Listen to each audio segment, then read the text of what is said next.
Hi, Acadiana. I'm Meteorologist Dave Baker. Welcome to your Labor Day. Got a very quiet Labor Day weekend going on, which is such a nice change because this time of the year it could be very sticky. A lot of times we've got thunderstorms that come around.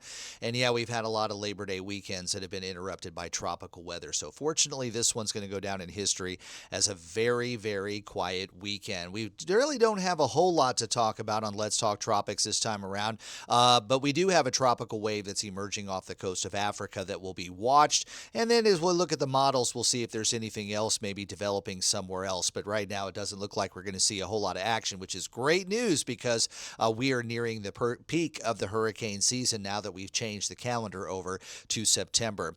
We do still have a front that's out in the Gulf waters, and that continues to bring some heavy showers. There are a few thunderstorms there right there off the extreme southwestern Cameron Parish coast, but most of the action is going to stay out in the offshore waters. We'll watch that. Sometimes when you get a front that settles out there, you can get a low pressure to develop and it'll scoot off toward the east-northeast along the front. Not really seeing that happening in the models except for maybe a low developing on the other side of Florida. The front extends out into the Atlantic. But again, that's really something we're just going to be watching out for, but it doesn't look very likely at this point. Looking outside over the Acadiana area, things look pretty nice there with some sunshine.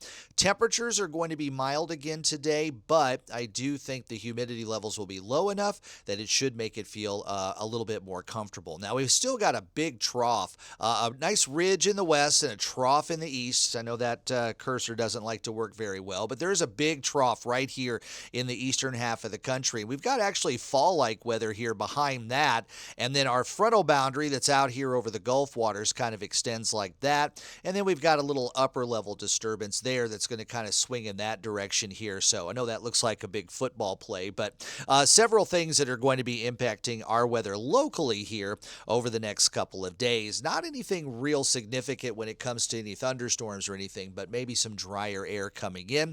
And also that trough over the eastern half of the country does tend to prevent tropical systems from working their way into the Gulf. So it's good to have that pattern in place. Live tropical camera there at Panama City Beach. Gorgeous morning there. By the way, this is being recorded this time around about 10 o'clock in the morning, and we'll have this up for you a little bit later on YouTube.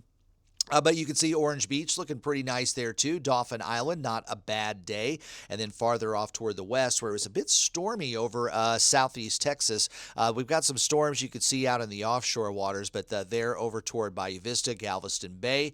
Everything looking pretty quiet right now. If you're going to do some boating, we're going to see winds out of the east-northeast today at about 10 to 15 knots and seas running about 1 to 3 feet. So let's get into the analysis here. And again, what I was talking about, when you've got a frontal boundary that's kind of draped across the Gulf like this, it really does sometimes tend to develop a low pressure area. And right now we're not really seeing that. But when you get a concentration of storms like that, occasionally you got to just watch that to see if any kind of a low were to develop and then maybe scoot in that direction there. But I'm not really seeing that in any of the models right now. We also have a flare-up of some thunderstorms. It's down here in the western part of the Bay of Campeche. Again, that is a little area of low pressure associated with a tropical wave that's continuing to drift to the west over Central America. And you see how that extends down, and we've got a flare-up of thunderstorms all the way down toward Nicaragua, Costa Rica, and Panama. And all that is going to be moving off toward the west and should cross over Central America. That flare-up of thunderstorms in the far southern part of the Caribbean Sea probably not going to develop into anything, but it might have a chance as it moves over into the Pacific. Right now, the rest of the Caribbean looks pretty good. We've got a little tropical wave that looks like it's working through the Windward and Leeward Islands, just bringing some widely scattered showers. And up there toward the Bahamas, we do have some thunderstorms. A lot of that is associated with that upper trough that's still currently residing over the southeastern part of the U.S. Farther out in the Atlantic, big ridge of high pressure over the central and north Atlantic, stretching over to Europe and the coast of Africa. And our next disturbance has come off the African coast. It's right about there, and it's going to start to make its way off toward the west-northwest over the next couple of days, kind of rounding that big ridge of high pressure that's there over the eastern part of the Atlantic. So the eastern Atlantic, again, that's where that tropical wave is right now. This one is just kind of getting started, so it's going to move kind of off toward the west-northwest there and round that ridge of high pressure. I think farther down the road, it might have a little better chance for some development as it gets closer to the central part of the Atlantic Ocean, where there's a little bit less Saharan dust, a little less wind shear, some moister air as well.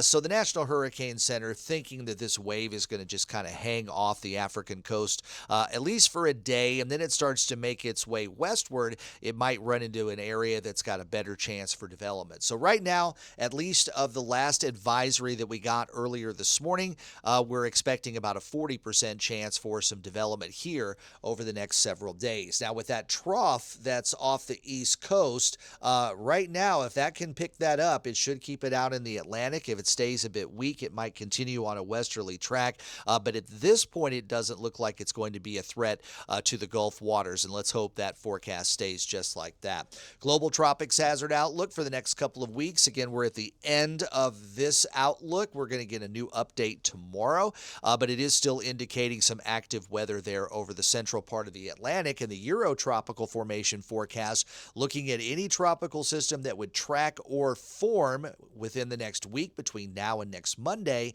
Chances are there a little bit higher where that tropical wave currently is over the middle part of the Atlantic.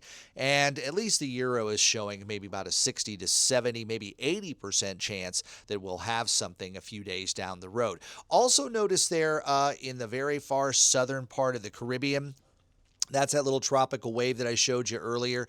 That's going to go ahead and drift off toward the west. And then also you've got some low-end chances there right around the peninsula of Florida. Again, with that front hanging in there and the upper trough that's over the eastern half of the country, occasionally you can get a surface feature to develop. Again, that is really not showing up in the models, but at least on the Euro tropical formation forecast, there's at least a low-end chance that that could be the possibility.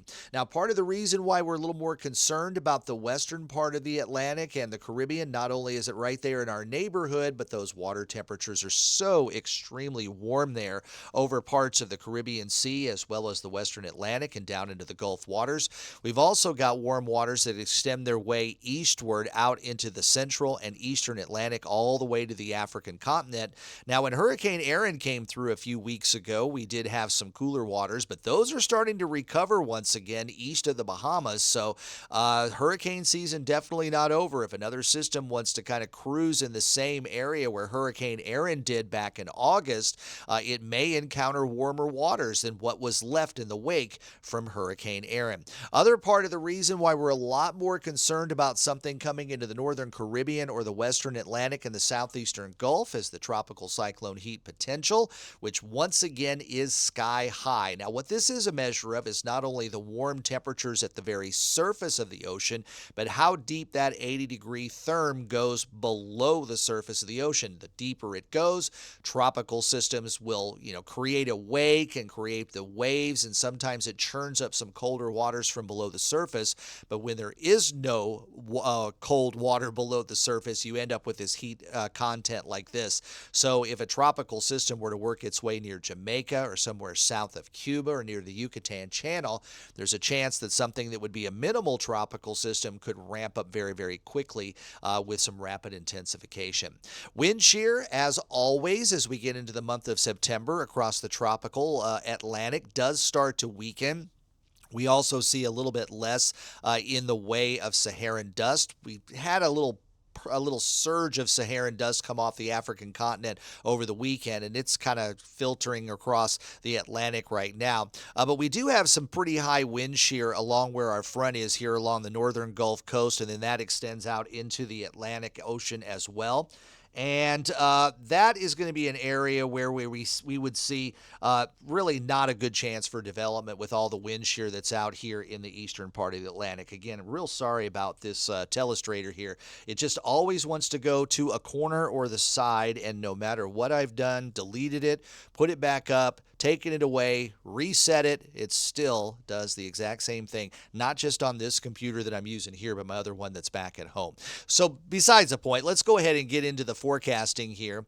And as we look at the Euro, at this point, the wave that's out over the eastern part of the Atlantic does have a little bit of a chance for development. That ridge of high pressure is going to stay pretty strong over the Atlantic, so that would shove things more off toward the west. And as we get in here, we're really going out over 10 days, so I'm assuming that the first wave, let's go all the way back here. It looks like the Euro probably is not going to form that low pressure area off the African coast. So this might be another wave kind of working off farther down the road and starting to work off toward the west. But at least going out to 10 days here from the early morning run of the Euro model, not really showing anything trying to develop in that particular part of the region there over the Atlantic Basin, but there's really not a whole lot coming anywhere near the Gulf waters either. Let's go ahead and get into the GFS real quick. And before we look at what we've got there, let's rewind it to right now. So there we are at this point. Tropical wave will come off the African coast. You see a little low pressure area there near the Cape Verde Islands, and then it starts to make its way off toward the west.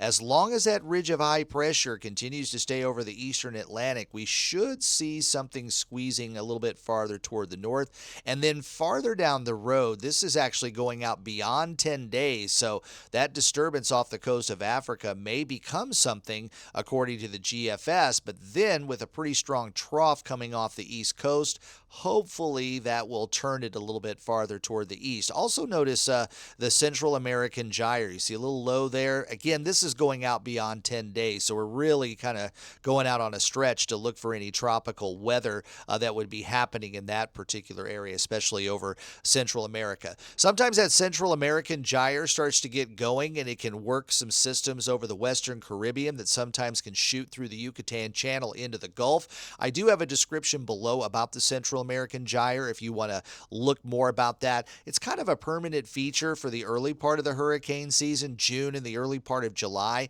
and then it starts to come back a little bit more toward the end of September and into October. So even though it's not really showing any signs right now, I would be looking for some action there south of us as we get toward the latter part of the month and especially into October. Let's move on to the Canadian model, and again, we'll go ahead and rewind this as that's at day 10, so we'll go ahead and rewind this all the way back toward the to where we are today. So here we are on the weekend. There's Monday. There we are today. So you see a couple of lows maybe developing along that frontal boundary that drapes across the east coast and that extends down into the Gulf waters. Nothing looks to really develop, but there's that wave coming off the African coast. This is the Canadian model again, taking it off toward the west, rounding the bottom of that ridge of high pressure, and then if we can get a trough to come in from the lower 48, it should turn to the north. But at least the Canadian model going out on day 10 kind of has that low dissipating, so that would be even better news, because if it just falls apart, nobody has to worry about it. So that would be the best case scenario. Let's go to the icon, which as you all know, likes to develop just about anything that's out there.